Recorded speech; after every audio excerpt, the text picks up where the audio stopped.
राधे राधे दोस्तों, मैं रुक्मिणी पांडे अपने यूट्यूब चैनल में आपका स्वागत करती हूँ। और हम भागवत शुरू करते हैं। वरानाम संघानाम रसानाम छंदसामपि मंगलानाम कर्तारो वंदवाणि विनायकम कृष्णाय वासुदेवाय हरे परमात्मने प्रणतः क्लेशनाशाय गोविंदाय नमो नमः। ओम गंगणपते नमः। जब ज्ञान और वैराग्य को जगाने के लिए नारद जी निश्चय करते हैं कि मैं तप करूँगा, तो तप करने के लिए बद्री वन में जाते हैं। तो वहाँ उनकी सनकादिक ऋषियों से उन्हें दिखाई देते हैं, जहाँ उनकी मुलाकात उनसे होती है। नारद जी ने महात्माओं को देखकर बहुत खुश हुए। नारद जी ने कहा, महात्माओं, इस समय बड़े भाग्य से मेरा आप लोगों के साथ समागम हुआ है। आप मुझ पर कृपा करके शीघ्र ही समाधान बताइए। आप सभी लोग बड़े योगी, बुद्धिमान और विद्वान। आप तो देखने में 5-5 वर्ष के बालक ही जान पड़ते हैं, किंतु पूर्वजों के पूर्वज आप लोगों में बैकुंठ धाम में निवास करते हैं, निरंतर हरि कीर्तन में तत्पर रहते हैं। नारद जी सनकादिक ऋषियों को कह रहे हैं, उसी में उन्मत्त रहते हैं और एकमात्र भगवत कथा ही उनके जीवन का आधार है। हरि शरणम, भगवान ही हमारी रक्षक है। वाक्य मंत्र सर्वदा आपके मुख में रहता है। इसी के काल से प्रेरित वृद्धावस्था भी आपको बाधा नहीं पहुंचाती है, और वो सनकादिक बालक ही रहते हैं। पूर्व काल में उन्हें आशीर्वाद प्राप्त है। पूर्व काल में आपके भृंग मात्र से भगवान विष्णु के द्वारपाल जर और विजय तुरंत पृथ्वी पर गिर गए थे, और फिर आपकी कृपा से वो पुनः वैकुंठ लोक पहुंच गए। धन्य है, इस समय आपका दर्शन बड़े सौभाग्य से हुआ। मैं बहुत दीन हूँ। आप लोग का स्वभाव दयालु, इसलिए मुझ पर आप अवश्य कृपा करनी चाहिए। बताइए, आकाशवाणी ने जिसके विषय में कहा वह कौन सा साधन है? मुझे किस प्रकार उसका अनुष्ठान करना चाहिए? जो आकाशवाणी हुई थी वो बताए और बोले कि अब इसका समाधान कैसे होगा, आप कौन सा अनुष्ठान हमें करना चाहिए, आप मुझे बताइए। आप इसका विस्तार से वर्णन कीजिए। भक्ति, ज्ञान और वैराग्य किस प्रकार सुख मिल सकता और किस तरह इनके प्रेम पूर्वक सब वर्णों में प्रतिष्ठा की जा सकती है। सनकादिक ने कहा, देवर्षि, आप चिंता ना करें, मन में प्रसन्न हो। उनके उद्धार का एक सरल उपाय पहले ही विद्यमान है। नारद जी, आप धन्य हैं, आप विरक्तों के शिरोमणि हैं। सनकादिक ऋषि नारद जी को कह रहे हैं, श्री कृष्ण दासों के शाश्वत पथ प्रदर्शक और भक्ति योग के भास्कर हैं।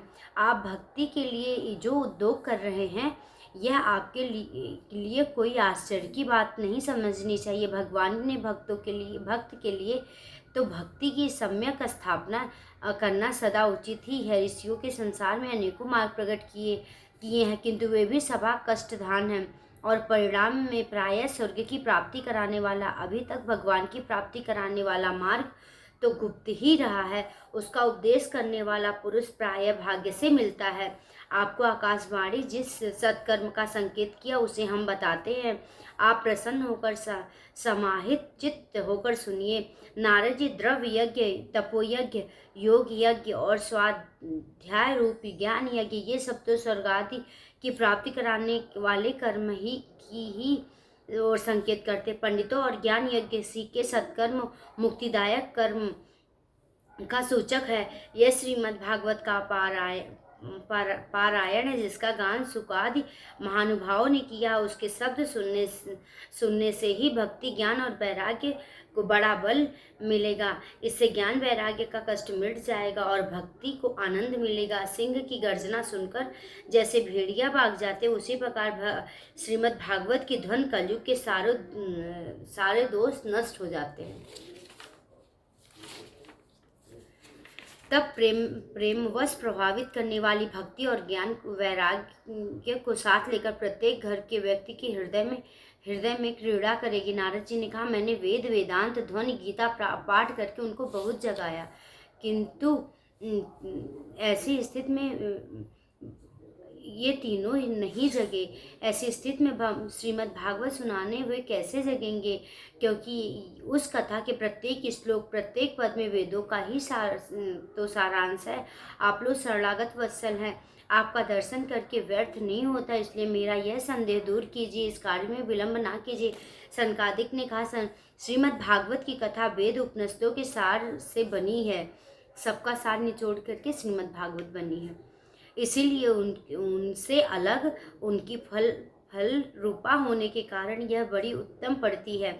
जिस प्रकार रस पृथ्वी की जड़ से लेकर शाखा ग्रह पर्यंत रहता है, किंतु इस स्थिति में उसका आस्वादन नहीं किया जा सकता, वही जब अलग होकर फल के रूप में आ जाता है, तब संसार में सभी को प्रिय लगने लगता है।